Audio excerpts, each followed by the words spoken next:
As promised in my other Chicago Intercontinental tours, this is going to be a video dedicated to the Junior Olympic Historic Pool located in the 4-star hotel on the Magnificent Mile.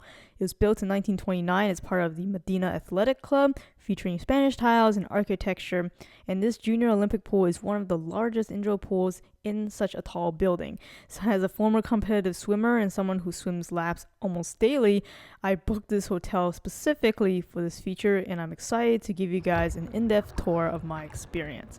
There's certainly a number of videos online about this, but I have yet to see one on YouTube with underwater footage, so let's go ahead and dive right in to this in-depth tour of this historic indoor Junior Olympic Pool. Where is this located? So it is located on the FC floor in the Executive Tower, or via the 12th floor from the Grand Tower, and you have to kind of just walk over to the fitness center, and it's only accessible to guests who have the key cards, so you need to use the key card to enter the fitness center firstly. They do have changing rooms, locker rooms to the right here that are gender specific. They include showers as well as a sauna, so if you're interested, check out my other video that I've already done. And unfortunately, probably due to the older architecture, there isn't a direct access from the changing rooms to the pool. You actually have to come back out of the changing rooms, and just before the flight of stairs, there's a rack of towels, so you can pick one up before you head up 2 flights of stairs to access the pool, which at a first glance is certainly quite grand. I mean, look at these high ceilings, and then there's a fountain on the opposite end greeting you right when you walk into the facility, and then there is the spectator gallery as well, and a few lounge chairs scattered around the pool. There's a single water dispenser that's not near the pool, unfortunately, so you have to walk a little bit more to get to it. But you can deposit your dirty towels or used towels right here near the exit when you are done. So the pool is 25 yards in length and can support up to 5 lap lanes. The depth ranges from 4 to 10 feet, and the markings are clearly shown on the walls. Despite the diveable depth, diving is not allowed. They have lifeguard chairs, but I've never seen lifeguards on duty, so it is very much swim at your own risk. The pool hours are 6 a.m. to 10 p.m. on weekdays and 7 a.m. to 10 p.m. on weekends.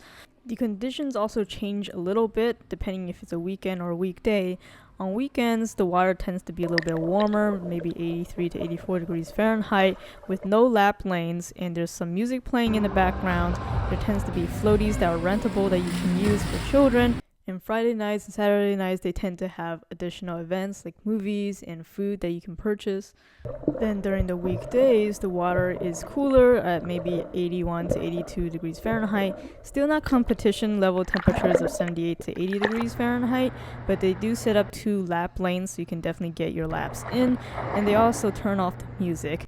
So what's it like swimming in this historic Junior Olympic size pool? Well, I did manage to swim both on the weekends and also on the weekdays. So one of the first things I noticed is that the markings don't really match up the way you would think and other competitive pools. So for example, the lane marker is actually right on the lane line, and then also the line on the floor is right where you would put the lane lines versus in the middle of the lane, so you would know, for example, where you are within the lane and also when to start flip turning, which was a little bit strange to get used to. This wasn't as big of a deal when there were no lane lines, so I would just follow the lines, and then I would try to avoid hitting my feet at where the hooks would be for the lane lines.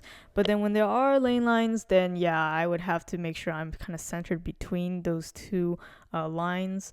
Furthermore, if you were to swim backstroke, there's no flags to indicate when, again, you should start preparing for your flip turn, and the ceilings are so high up that it's a little bit difficult to track your position relative to where you are within the lane. So I kind of had to count the ridges in the ceiling to kind of approximate when I should probably start flipping over. So despite the lap lane size of a pool, it's definitely more tourist focused than an actual competitive swimmer focus. Also, the walls on this pool are quite high. There's a little bit of a ledge where you can hold on to if you want to, if you're in the deep end.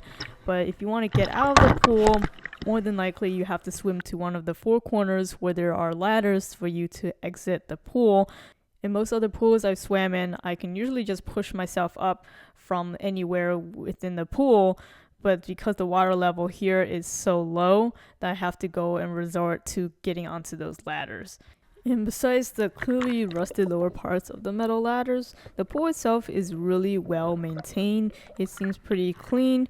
There is constant water flowing in on one of the spouts on the deep end, and you can kind of point out some of the filtering vents on the lower walls in the deep end and also on the floor. Despite the rated 240 people occupancy, I was often by myself when I swam here. I came around 8 to 10 p.m. on weekends and weekdays. Occasionally there's some other person there, but most of the time I was by myself. Technically, you're not supposed to swim alone, of course, since there's no lifeguard on duty, but you can't really help it if you don't know anybody else who's staying there. The staff do come promptly at 10 p.m. every day to ask people to leave the pool, but for the rest of the fitness center, including the sauna, it is open 24/7. So if you're really into swimming, or you are a former competitive swimmer or currently a competitive swimmer, I don't think you want to pass up this opportunity to check out this historic pool. And is definitely a key reason to stay at the Intercontinental. And if you're curious about all the other amenities this 4-star hotel offers, you can check out my room tour as well as my hotel tour that I've already done on my YouTube channel. Smash that like button if you enjoyed this video, and definitely subscribe for more of my travel videos. Thanks for watching.